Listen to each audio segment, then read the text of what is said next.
Right now at noon, another person is dead and dozens displaced after a massive fire at an apartment complex in Milwaukee. The latest on the investigation. Plus, the U.S. and China agree to lower tariffs for 90 days while trade talks continue. The new details on the breakthrough. Live from our WISC studios in Madison, this is News 3 Now at noon. Thanks for joining us. I'm Josh Spreiter. First at noon, the father of the Abundant Life Christian School shooter is now out of custody, released on bond. On Friday, a court commissioner set Jeffrey Rupnow's bond at $20,000. Rupnow is charged with 2 felony counts of intentionally selling dangerous weapons to a minor and 1 felony count of contributing to a child delinquency. Online court records show Rupnow must wear a GPS monitor, have no contact with the Abundant Life Christian School, nor be in the 4900 block of East Buckeye Road and not possess any firearms. He's accused of allowing his daughter to have easy access to guns despite knowing about her mental health issues and concerning activities. Rupnow's preliminary hearing is scheduled for June 9th. Right now, Madison police are investigating a robbery and a sexual assault on the city's south side. This happened on West Badger Road. Police say the adult victim was walking to work when an unknown suspect allegedly robbed and sexually assaulted the person. Police have not identified the suspect. Anyone with information should contact the Madison Police Department. The Beloit Police Chief, Andre Sales, is stepping down. Sales says his last day will be June 6th. He's worked with the department since 2005. He was appointed chief in 2021. In a letter to the Beloit community, he says he has now accepted a new position. He'll announce that role at a later date. Fitchburg fire investigators are looking for the cause of a fire that left 4 horses dead. It happened on Richardson Street near Burn Park early Sunday morning. Fire crews confirmed flames and smoke showing from the barn. Crews were able to contain the fire to the barn. All surrounding properties were protected from damage. Investigators say no foul play is suspected. A 5th person has now died following that apartment complex fire in Milwaukee. Flames tore through the Highland Court apartments on the city's west side Sunday morning. Milwaukee Fire Chief Aaron Lipsky says the 85-unit apartment was built in 1968 before sprinkler systems were required by law. To escape, people broke windows and tied bed sheets together. We got people jumping out of the building, people jumping off the 4th floor, people lost their pets and everything. It's really bad. I opened the door, the whole hallway was in flames. I never made it out of the apartment. I was rescued out of the bedroom window. Chief Lipsky says the building is completely unlivable. The American Red Cross of Wisconsin is helping those impacted. Switching gears to the forecast, another beautiful day with warm temperatures outside. First Four meteorologist Jacob Montesano is out on the weather patio here in Madison. Beautiful start to the week, Jacob. Yeah, nice and warm out here, completely sunny as well. Temperatures already well into the 70s. Some areas actually getting close to the lower 80s. Actually, they are in the lower 80s. Last I checked about 2 minutes ago, we were still mostly in the 70s. But yeah, a few 80s already out there, so very warm. It's only going to get a little bit warmer before the day is over. Taking a live look at Platteville, though, you can see almost completely sunny skies, just a few clouds here and there. Current radar is also completely dry. We're not expecting any rainfall today, and as we look at the high temperatures for the afternoon, some areas could get into the middle 80s, especially for areas west and northwest of Madison. A little bit cooler closer to the lake, where Milwaukee may only see highs in the 60s. Now, as we head into the overnight hours, we'll see some clouds develop in the evening and overnight, which will allow temperatures to only fall into the middle and upper 50s, maybe even lower 60s. So it will be a milder morning for Tuesday. But by Tuesday afternoon, although it will still be mild, we aren't going to be quite as warm, as we'll see consistent cloud cover with high temperatures in the middle to upper 70s, maybe still some lower 80s. But we are going to see a chance of rain, a small chance, I should say, with a few other rain chances this week and an alert day in the forecast. I'll talk more in detail about all of that coming up a little bit later. Thank you. President Trump is touting a temporary trade deal with China, even as the toughest part of the negotiations are still ahead. Under the agreement, the U.S. will lower its 145% tariff on Chinese goods to 30%. The retaliatory tariff China imposed on the U.S. will come down to 10% for 90 days while those talks continue. The biggest thing that we're discussing is the opening up China, and they've agreed to do that. But it's going to take a while to paper it. You know, that's not the easiest thing to paper. Ongoing negotiations are expected to address the U.S.'s nearly $300 billion trade deficit with China, unfair trade practices, and fentanyl. The president also announced this morning a new executive order aimed at reducing the cost of prescription drugs by trying to match U.S. prices to what other countries pay. Experts say the U.S. currently pays roughly 3 times as much as other developed countries. Happening today, local child care providers will recognize the 4th annual Day Without Child Care. The day draws attention to the need for more affordable child care and better pay for providers. Right now, early educators, parents, kids, and elected officials are at Waunakee Village Park speaking about why early education is important to the village and why state investment is important to sustain the industry. We'll still head for us on this Monday afternoon. If you have a question or concern about your plants or garden, now's the time to send us your questions via email to tips@channel3000.com. Lisa Briggs from the Bruce Company will join us later in the broadcast with the answers. Again, that is tips@channel3000.com. But first for us at noon, who ruled the box office for Mother's Day weekend, plus the investigation underway after dozens of recalled food items are linked to a listeria outbreak.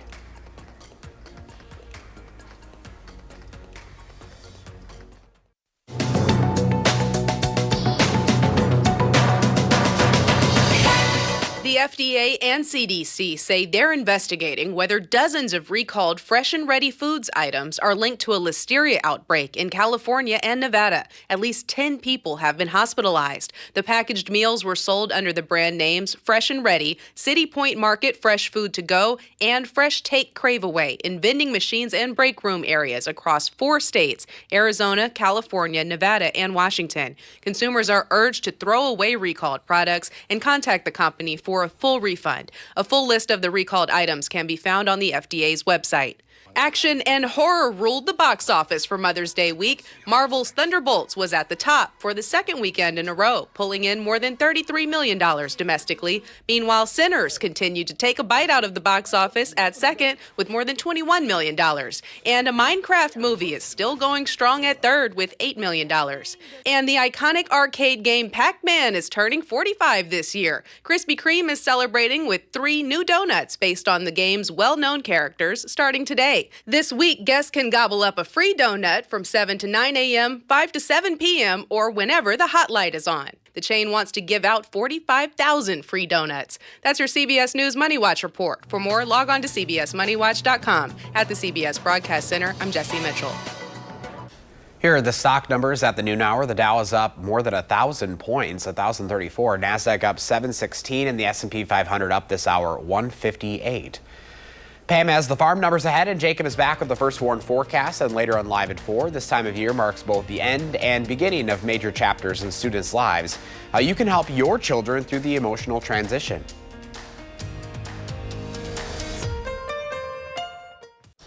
Welcome back. Let's check in now with Pam Yankee from the Midwest Farm Report on a Monday afternoon. Hi, Pam. Hi, Josh. Yeah, beautiful Monday at that. I'm going to be heading up to Arlington this afternoon right after I get done talking with you, investigating some new weather station additions that Wisconsin's got. Of course, weather is all that farmers are talking about these days. I'm sure when we get our planting progress numbers this afternoon, we'll see quite an escalated amount of activity that happened in farm fields. Activity is picking up as far as insects are concerned as well. P.J. Leash, University Extension entomologist, was in our studios last week, and he said that if you were out over the weekend, maybe you want to check yourself, your kids, your dogs for ticks. Because of the mild winter that Wisconsin experienced, the ticks actually got moving earlier than you might expect. As soon as the snow is gone, ticks are generally on the move in Wisconsin. Same thing coming with mosquitoes. Although you may not have noticed them a lot yet, they're on the way. P.J. Leash tells me that Wisconsin has 55 different species of mosquitoes. I had no idea. Markets today in Chicago are obviously rallying based on the announcement over the weekend about some agreements reached between the United States and Canada, or China, I should say. China, obviously a big market target for U.S. agriculture. Dairy not necessarily responding as strongly as our corn and soybean market. Today, barrel cheese stands unchanged at $1.77. 40-pound block cheese actually down 3 3/4 at $1.78. But the AA butter still found some strength, up 2 cents at $2.35 a pound. So absolutely no way you're going to catch many farmers complaining about today, Josh. But I'm already hearing from a few that have finished up most of their planting, that a little drink of water for both their fields and a lot of people's gardens probably would be welcome later this week. I need a drink of water just to rinse that tree pollen away because my allergies are at like an all-time high right now, if you couldn't tell from my voice today, Farm Babe. Yep, mine got hit over the weekend, and I'm medicating to try to keep the sound going. We'll try as much as we can, right? But a little rain would do us some good. All right, Farm Babe, you have a wonderful afternoon. See you later, buddy. And we could see some of that rain returning to the forecast this week. Here's First 4 meteorologist Jacob Montesano. Hi, Jacob. Hey Josh, here's a look at the 3 things you need to know. It is going to remain warm through Thursday with highs near 80 degrees. And like you mentioned, we will see a few chances of rainfall tomorrow through Thursday. However, it does look like it is going to be rather dry for most of the day, with those rain chances only being pretty brief. We are then going to see cooler temperatures by next weekend following that rain chance Thursday. Now, before I talk about the rain, I do want to mention that for today, there are red flag warnings in effect for northern Wisconsin. Now, although they're not in effect here in the southern portion of the state, we'll have similar conditions with a moderate fire risk in southern Wisconsin, and it's worse the further north you go. So just be aware of that slight fire risk across the area if you plan on doing anything outside, which I assume a lot of people will, considering it's going to be very nice for the rest of the day. So plenty of sunshine with some clouds developing in the evening, and then we'll continue to see some clouds move in overnight. We do have a small chance of some showers, especially in the late morning Tuesday, but the rain does look to be pretty brief and very light. Some areas may miss out on the rain entirely. May continue to see some of these light sprinkles through the afternoon and evening, but for the most part, the rain not going to be a big issue at all for tomorrow. Now, as we get into Wednesday, we're going to see the clouds continue Tuesday night, but we'll see the clear skies for Wednesday, at least at times during the day, with another small chance of some isolated showers and storms. But similar to tomorrow, many areas may miss out on the rain entirely, and those that do see rain will likely see the rain very brief. Now, once we get into Thursday, we do have an alert day in the forecast for the possibility of strong to severe thunderstorms, but mainly in the afternoon and evening. It's actually going to be dry for the first half of the day with those storms expected during the evening hours. The most likely hazard will be strong winds, but obviously we're still a few days out. The hazards definitely could change depending on the situation that develops. Now, as we take a look at the forecast, again, dry to start Thursday, but we will see some of those showers and storms develop off to the west in the afternoon. And then for the late afternoon, evening, we'll see that line of storms move through the area, clearing out overnight Thursday, possibly bringing some rain to the area Friday, but it looks like most of it will stay in northern Wisconsin, and the winds are then going to shift and be out of the west and northwest, which will cool the temperatures down quite a bit. Now, speaking of that wind, outside of the thunderstorms, it's going to be pretty strong. So by Thursday afternoon and evening, we'll see gusts up to 35 miles per hour. That's going to continue through Friday morning, possibly up to 40 miles per hour. And Friday evening, it might get a little bit better, but then pick back up for Saturday. So we're going to see some pretty strong winds for around 3 days. And this is outside of those thunderstorms that could produce severe level winds. But the big story with those winds is that it's really going to cool those temperatures down. Highs will be in the 70s Friday, 60s over the weekend, and 60s look to continue for much of next week. And looking at the 8 to 14-day temperature outlook, it shows below normal temperatures across our area. They do look to continue towards the end of May. So definitely soak in some of these 80s that we're going to see the next couple of days. Despite the fact that obviously 80s will return, they're not going to return for a little bit after Thursday. So if you like these summer-like temperatures, like I said, definitely get out and enjoy it. Next couple of days, there will be plenty of dry periods during the day. May not even see any rain for Tuesday and Wednesday. Looks a little bit more likely Thursday, but even then, it'll be dry for the first half of the day. All right, Jacob. Thank you. Well, today, Howard's cooking up something different to serve at a graduation party. We recently came up with a recipe that I thought would be great if you're looking for something different to serve at a graduation party or bridal shower. It's also nice when you're craving something light and bright to serve for lunch or dinner. It's a twist on chicken salad that goes together like this. The first thing we do is cut some cooked chicken into chunks. As for the chicken, that can be boiled, roasted, grilled. Even easier, we can use rotisserie chicken. To that, we add some chopped celery, an apple that we've cut up, a bunch of grapes that we've cut in half, and about a cup of assorted berries. Instead of tossing this with the usual mayonnaise, to lighten things up, we toss this with a healthy amount of vanilla yogurt. And to give this a nice crunch, we add some chopped walnuts. After it chills, it's ready to serve. And whether you serve it on some mixed greens or stuffed in a sandwich, it's pretty darn tasty and colorful.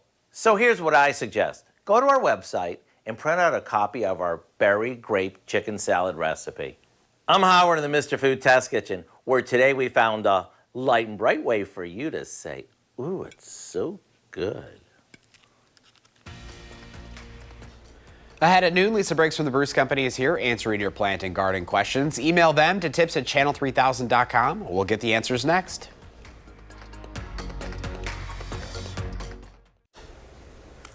Lisa Briggs from the Bruce Company is here answering your plant and garden questions on this Monday afternoon. Lisa, good to see you. Hello, how are you? Oh, I'm good other than these allergies that are like the gain of my... congested. I know, it's not great, but hey, it's beautiful outside. It's hard to complain. That is true. That is true.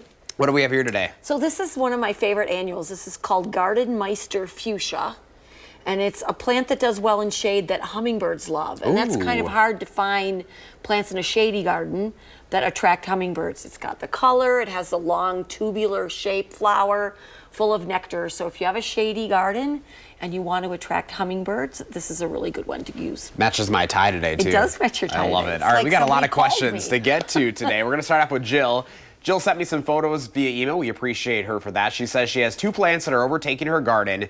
Can you identify what these are and how to get rid of them? Okay, so Jill, the woodier looking one with the shiny leaves is Japanese knotweed, a very noxious, invasive plant. And the other one with the flatter colored leaves is called creeping bellflower, also a scourge. If there's nothing else in your garden in this space, then I would go ahead and use a herbicide like Weed Beater Ultra or Roundup to spray it and take care of it. Neither one is very good for digging out because they drop bits of roots in the soil and they just keep coming back. So it's a herbicide thing. If you've got other things in there, maybe take them out, put them in pots temporarily while you can treat the area and get rid of those weeds and then put your plants back in. All right. Question number 2 comes from Sue. Sue has actually 2 questions. First, she bought a new large planter and put stones at the bottom to help with drainage. Any suggestions there? So I like to, instead of putting stones or styrofoam or soda bottles or something like that, I like to take a big nursery pot that I bought a shrub or a tree in and put that in the pot upside down and then fill it with soil. That will help with the drainage. It takes up a huge volume of space. And when you have to ever take the soil out, you don't have all kinds of stones or styrofoam peanuts that you have to separate from the potting soil. All right, her second question. Each year she removes 8 inches of soil from the top of her planters and replaces it with new potting soil. Is this necessary? So what I do with mine, once I take the old annuals out, I make sure that I take any bits of roots or things that are left in there. And then I just add enough potting soil to top it off. Or if you have a lot of potting soil, you could use like a raised garden bed mix and then mix that up. But you don't have to remove the soil, just remove whatever is left over from last year's annuals. All right, question number 3 comes from Jenny. Jenny says she has a dish garden and wonders if she should separate the plants. How often should she water them?